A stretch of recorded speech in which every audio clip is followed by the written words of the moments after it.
मित्रों, सान आप बिहार भाजपा पार्टी में ज्वाइन हो गए। वो तो मान लो भाजपा आज वो 1 लाख नौकरी कितनी महिलाओं को पढ़ाना चाहते थे, अब वो करते हैं कि भाजपा का ही काम करते हैं, भाजपा में ही रह जाते हैं। उनको काम करने का मौका दिया जाता है कि नहीं दिया जाता है, और जनता क्या करती है उनके बारे में आप लोग देखते रहिए।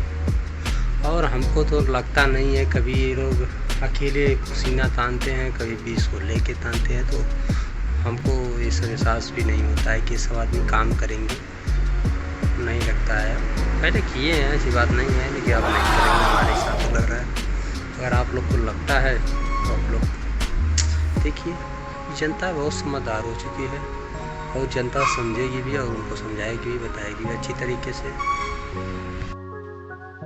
दोस्तों, अभी तक मनीष कश्यप निर्दलीय लड़ रहे थे, अब देखो क्या करते हैं। अब तो बीजेपी ज्वाइन कर लिए हैं, बोले थे नौकरी और रोजगार देने के लिए, अब वो क्या करते हैं, देते हैं कि वो भी भाजपा ही बन गए हैं, तो भाजपा की तरह काम करने लगते हैं।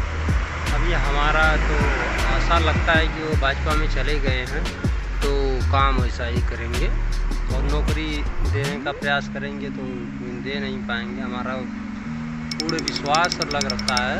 और उनकी विचार क्या है, वो क्या करेंगे, अभी तो बनने के बाद ही पता चलेगा। अभी बनेंगे कि नहीं बनेंगे, अभी अपना वो किस्मत आजमा रहे हैं। जिस दिन अपना वो किस्मत आजमाएंगे, अगर जीतेंगे तभी कुछ कर सकते हैं। देखो क्या करते हैं, तो बहुत कुछ रहे हैं।